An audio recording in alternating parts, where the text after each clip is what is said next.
د پاکستان ارمانونه په اوبو لاهو شو. اکانومیست وایي طالبانو پاکستاني جنرالانو ته د لاسمنځۍ ګوته ورښودلې او فرمایشونه یې نه مني.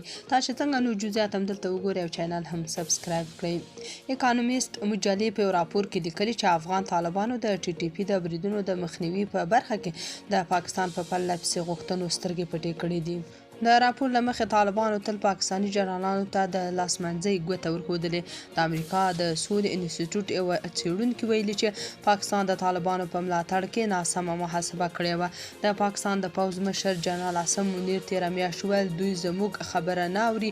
هغه زیاته کړه د طالبانو زموږ غوښتنه ساده ده. موږ یوازې له خپل ورور ګاونډي څخه غواړو چې د پولې له هاخوا پاکستان ته د ترهګرۍ د خپرېدو مخه ونیسي. له دې سره طالبانو دغه غوښتنې له پامه غورځولې دي.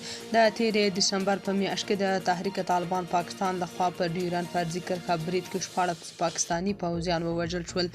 د دغه برید په غبرګون کې د پاکستان پوځ په افغانستان کې د دغې ډلې پر پناه ځایونو هوایي بریدونه وکړل. په ځواب کې طالبانو د پاکستان تحریک طالبان خپل میلمانه وبلل او د غچ اخیستو ژمنه یې وکړه.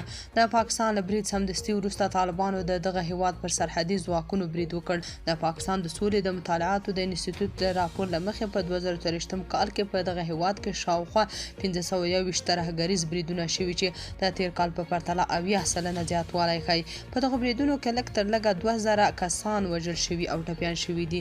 د دغه راپور له مخې د وسلوالو تاوتریخوالی چې له 2014 کال راهیسې په پاکستان کې کم شوی و، په 2020 کال کې له افغانستانه د امریکایي ځواکونو له وتلو وروسته د هر کال په تیریدو په افغانستان کې د طالبانو د واکمنۍ پر مهال زیات شوی دی. تحریک طالبان پاکستان د اکثرو دغو حملو مسؤلیت منلی دی.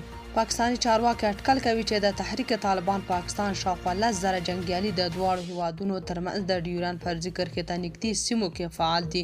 دغې ډلې تر ډیره پر پاکستاني امنیتي ځواکونو خپل بریدونه ډیر کړي دي. د امریکا د سولې انسټیټیوټ انډریو والډر دې مجلې ته وایي پاکستان په دې اړه غلط فکر کاوه چې طالبان په واک ته له راتلو وروسته د باور وړ متحد وي. خو طالبان بیا وایي د ټي ټي پي غړي افغانستان کې نشته، پاکستان د خپلې ستونزې په خپله حل کړي. تاسو په دې اړه څه نظر لرئ؟ کمنټ کې شریک او چینل هم سبسکرایب کړئ.